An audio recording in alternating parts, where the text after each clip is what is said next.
Okay, kembali lagi di Kaki Bola, podcast berita harian mengenai bola sepak, dan bersama kita pada hari ini ialah saya Hazman Abdul Aziz dan co-host saya Farehan Hussein. dan guest kita pada hari ini tidak lain tidak bukan Abbas Saad. Okay, so kita dah mendengar mengenai Abbas Saad, background dia, latar belakang dia, pengalaman dia bermain bola sepak di Singapura dan juga di Johor.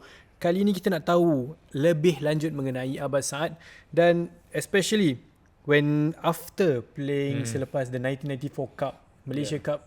I remember the 1994 Malaysia Cup, 4-0 against Pahang. Abbas scored the hat-trick, Fandi scored the 4th goal. It sends Crazy. the whole Singapore fans to pandemonium, Unfortunately, I wasn't at the stadium. I was very young. I wanted to go to the stadium. My dad wasn't in Singapore. He was working overseas. No one to bring me. We watched it live on TV. We knew Pahang was a very strong team. Yes. Right? With Dola Saleh, with Zainal Abidin. Even during the normal league game, it was hard to beat Pahang. Yes. But for you to get a hat-trick, maybe can you run through with us what went through the changing room? What was the feeling of the team? Were you guys confident to get results against Pahang and that hat-trick from you? Yeah, look, it was third time lucky for me because that was my third Malaysia Cup final with Singapore. Yeah. Obviously, I won it with Johor, but I had lost 2 out of 2. Yeah. And Pahang were a great team. As you said, Alan Davidson, the great Zainul Abidin Hassan, Dola Saleh, Ahmed Yusuf, Mubin Mokhtar, and the list goes on. They were very, very strong. But yeah, we went into that final undefeated in the Malaysia Cup. We had some really good games, and we were pretty confident. So we were in good form. But they were in good form, but we were in good form. Yep. And I remember our journey to KL. I was rooming with Fandi, so me and Fandi we roomed together, and the night before, and we were just discussing it. Not many people know this. It's probably the first time anybody that I'm opening up here, and it was just a heart-to-heart talk, and we just said, look, it could be our last chance together, because we're not getting any. Fandi wasn't getting any younger, and he knew that I wanted to leave and to go and try my luck in Europe. I was at that age of 26, 27, which is perfect for me. And we wanted to finish on a high. And we made a promise to each other. It really came down to me and him. Yeah. If we performed Yeah. on the big stage, I think we could do this. And I was probably disappointed that me and him really didn't perform that great in the previous finals. But it wasn't really down to our fault. But in this one, we needed to lead by example and perform, and that was a pledge, and it was a great pledge. And obviously, going into the game, you could feel it probably in the first 5 minutes. You could see our boys were up for it. The intensity, the determination. It was there. And yes, as you said, I mean, we scored 4 goals. We weren't 4-0 winners at the time, because the first half was quite even. It was quite even. Pahang sort of came into the game in patches, and it was, I had 3 chances and I took all 3. So sometimes as a striker, you've got to be happy with that. And Fundi's goal was superb also. So You assist him with the ball, right? yeah, exactly. So to get 3 goals and an assist in a final, and to be man the match in a cup final, it was a great honour for me. And I remember, I think after you assist the goal, I think Fandi told you, please don't leave, right? Yeah. After the game, that's why I stayed. I re-signed with Singapore to go one more year, because we could keep the young team. Yeah. It was a young team, and if we stuck together one more year, we thought we can do it again. And for many reasons. So the pullout came. So you mentioned you wanted to leave. Yeah. What were the offers that were on the table for you? France, Saint-Etienne. I had a good offer from France, Saint-Etienne. Top team, Top team.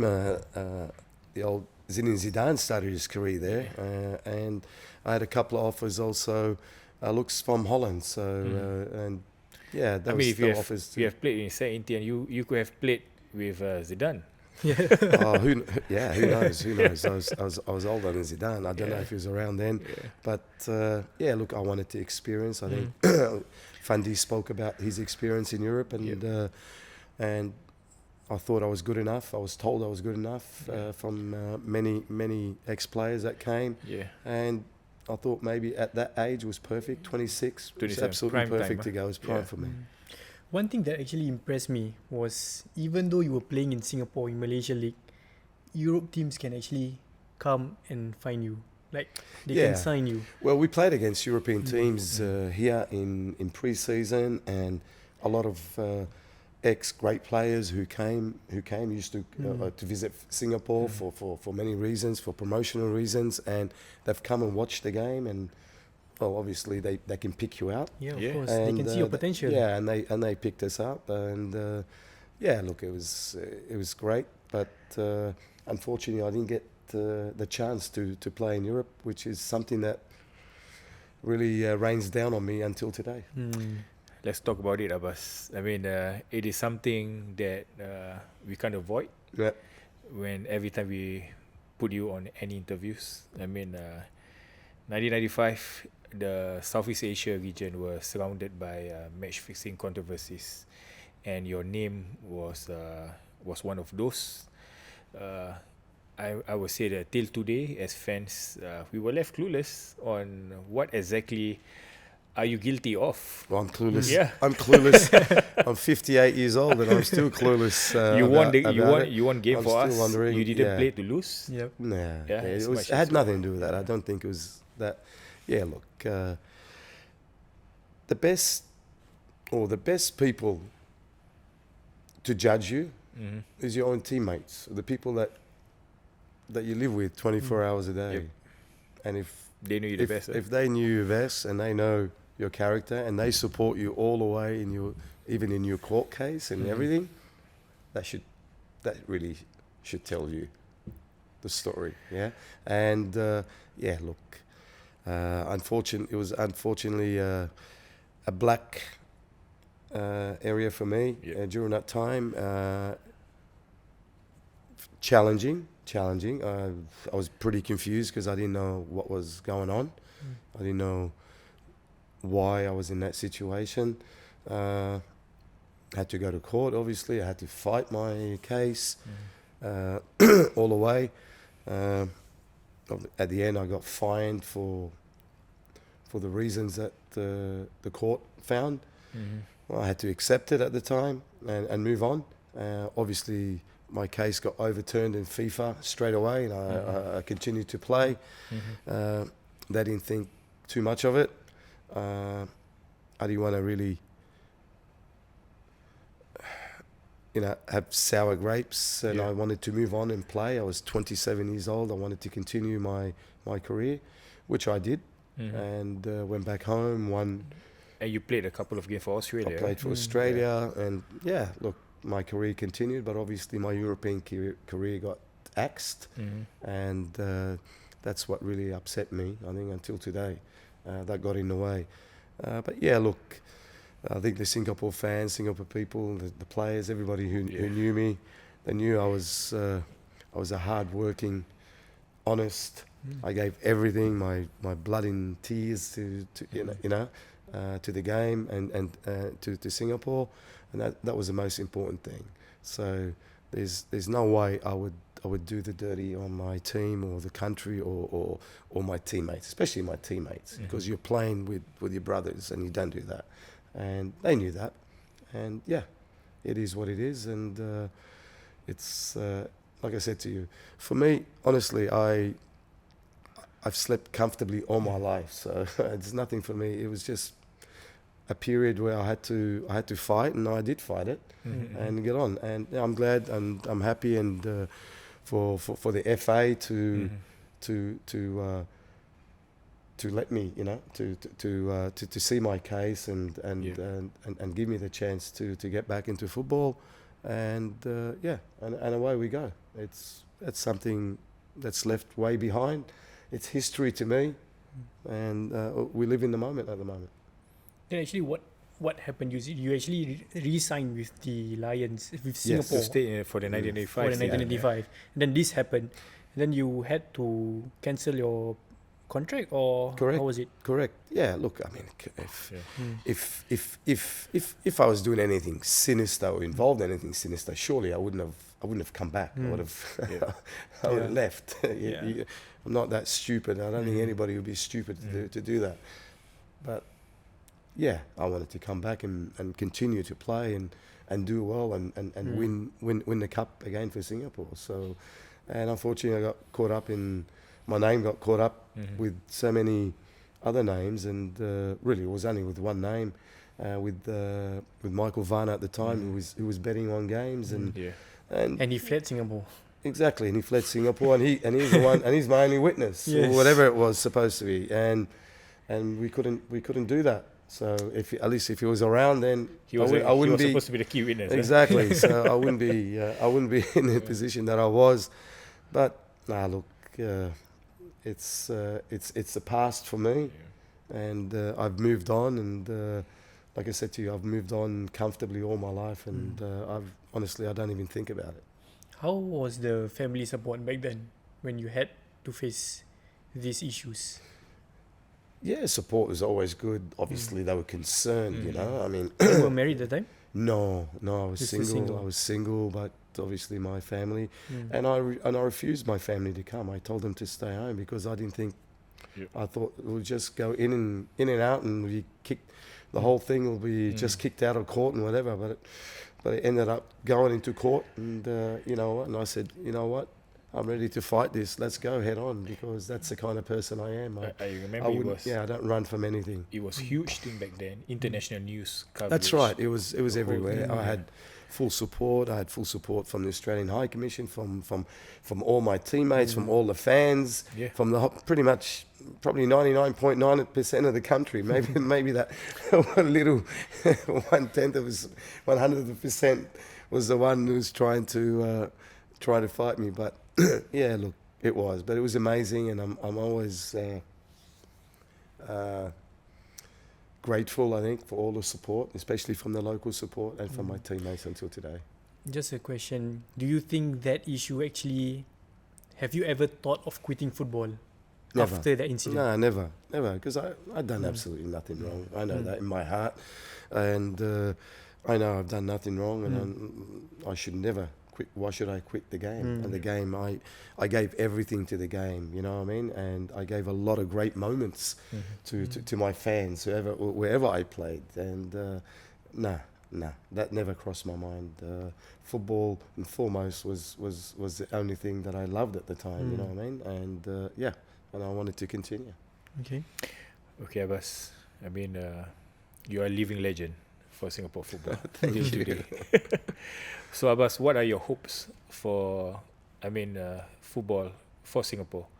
I mean, we talk about the Singapore Premier League moving to 7 foreign players that can start on the pitch. So, what is your hopes for the Singapore team? And maybe you want to share with us. Look, I want the best. Like all of us, you're a football fan. We are all football fans. We want the best. I already touched on it. I want the same atmosphere I witnessed as a player to witness now as a football lover and a supporter of the game. That's what I want to see. So I want the game to grow and be the number one game. Full house, Envy Stadium. You know what I mean? Great competition. Quality footballers, you know, the foreigners coming in there, and a bigger league. I think eight teams or 19, whatever. I think it's 8 teams, correct? Teams, I think 8 it's teams, 8. That's not good enough. That's not big enough. First and foremost, it's not. I think we need 10 to 12 teams. 10 to 12 teams. Obviously, the quality. I know everybody speaks. We might not have that many quality for 10 to 12 teams. You have to. You got to give all the local players at least a chance to play in the league. And yes, the development side of it, maybe it hasn't been the best over the years, but it can only get better. Okay, maybe time for change, and change for the better, as we say. So whenever you make changes, it has to be for the better. And I know they're trying now, but you have to be better. As for the foreigners, 7, That's a bit too much. I mean, again, okay, 7. You give me 7. What's his name? The left winger for Lion City. Maxime Lestienne. You give me 7 Lestiennes in every team. I'm happy with that. Yeah? I'd come to pay and watch somebody like that. But how many Lestiennes we have in the league? We got 1. Yep. So now you've got 7 plus I think 5 others who can sit on the bench. So what's that? 12. Yep. So you're taking, that's 12 out of what? A squad of 22 or 23, barring goalkeepers. So it's going to leave 10 local players to each team. So what's going to happen? What's going to happen to the rest of the the local players? Where are they going to go? Where are they going to play? So do you think that's fair? That's the question mark I'm asking. I don't think it's fair because I don't think the foreigners that are coming in are that much better than the locals. Or probably some of them not even as good. I'm looking at it now. I played in the 7 series. Gabriel Quack played in my team, in the open team. He's 34 years old. Now, Gabriel is still one of the best attacking players in the S League. He hasn't got a club. Shadan Suleiman was in the national team and played every game for, I think, Hougang. It was Hougang. He hasn't got one. He hasn't got a team. And you look at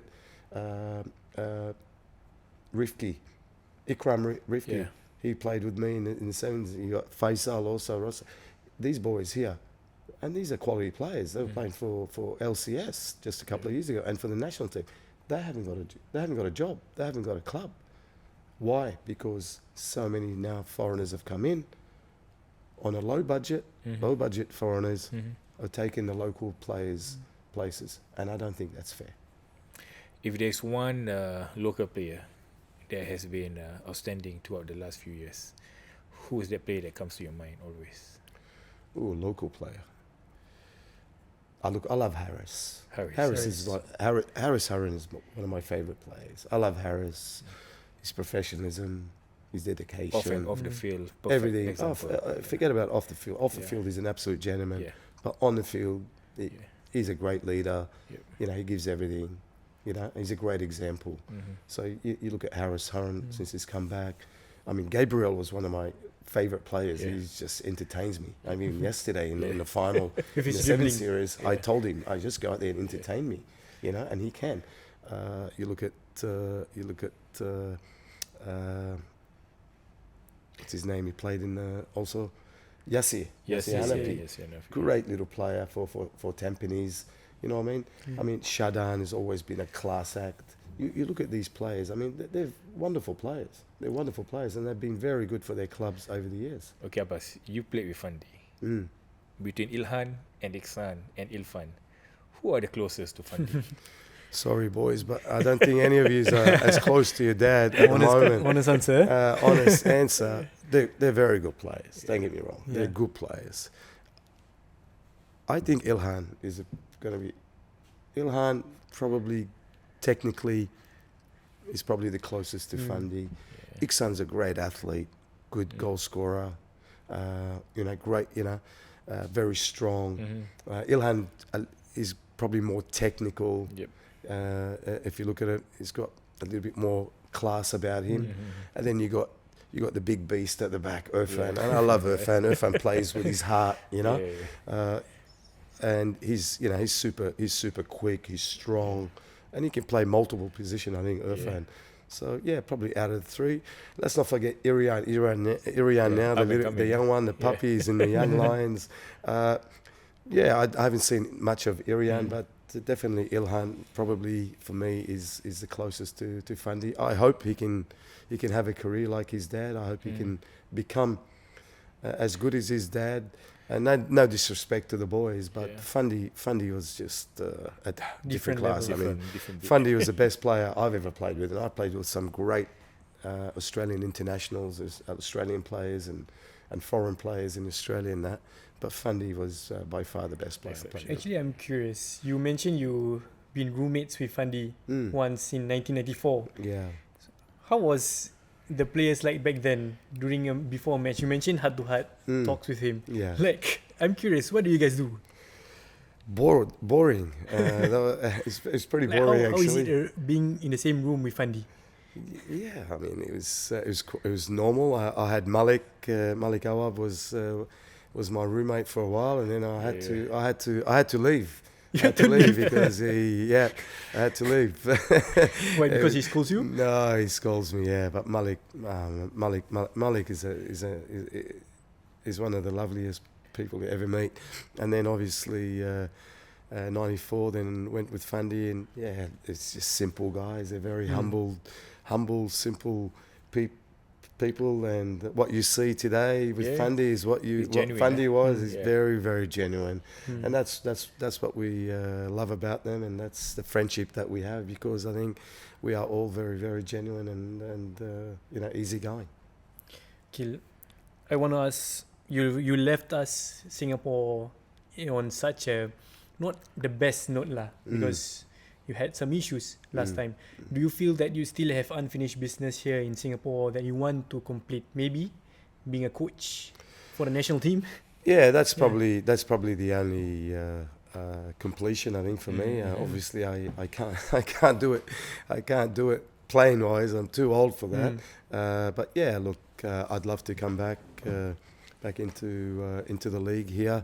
Hopefully, with a new club coming in. We spoke about maybe the expansion of more clubs, and maybe one of those new clubs.